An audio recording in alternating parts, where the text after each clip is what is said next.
Today I'm making my very first bread. I'm so nervous about doing it, but the brand Slog sent me their cast iron Dutch oven and I cannot wait to try it. I'm trying to get into using more cast iron, more stainless steel, so I was excited to get this product, but I am not an expert in how to use cast iron. So that's part of the learning process. So my favorite thing about this one is I feel like this is a great kit for beginners because it comes with all the accessories. You have the bread proofing basket with the little linen cover on it. My bread's in here right now. Then you have the bread sling, which is in the oven with the cast iron Dutch oven right now heating up. You have the scoring lane. So it has these little razor blades. You get, I think, 5 with it. They come in these little envelopes. And then you have this leather cover to go over to protect you from cutting yourself when you're not using it. Then you have your dough whisk. So this is what you mix the dough with.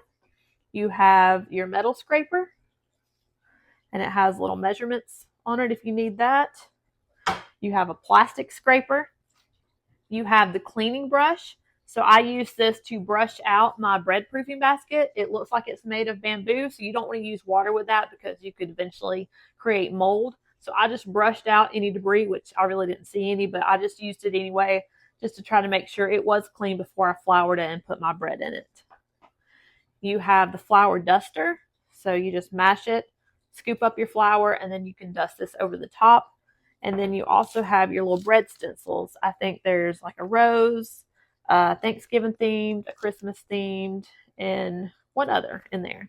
This also comes with a recipe instruction book, but I would say it's not completely clear. I did have to ask ChatGPT to help me figure out some things. Like, first of all, it says it's pre-seasoned, but I wanted to make sure I seasoned it, so it doesn't give you clear instructions on exactly how to do that. All it says is to hand wash it, dry it on the stove over medium heat, season it with natural oil. But it doesn't tell you the steps to actually do that if you're a beginner like me and know nothing about that. So I did have to ask for some help with that. Another thing is it is bare cast iron, so it is very rough right now. I've read that over time it will smooth itself out, but right now it's very rough. So the first thing I did after I washed it was I went to towel dry it and all kinds of lint got over it. So then I went to wash it again. I used a paper towel. Then it was just ripping the paper towel.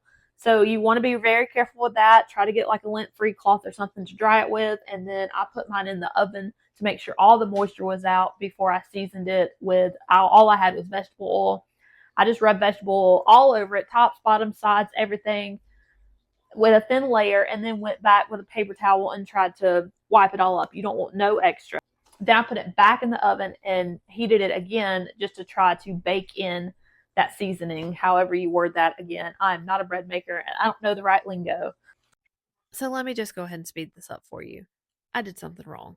I don't know what I did, but I did it wrong because the bread stuck all in that basket and it just didn't form like it's supposed to or like I see on videos. But I went ahead with the process. I would still recommend this product because it's not a product problem, it was a beginner problem. Then I attempted to score it. The bread was just too tacky for you to really even tell what you was doing when you was scoring it. It made a cute little loaf, but it was so hard and so dense in the middle. The taste wasn't that bad, but the crust was too crusty.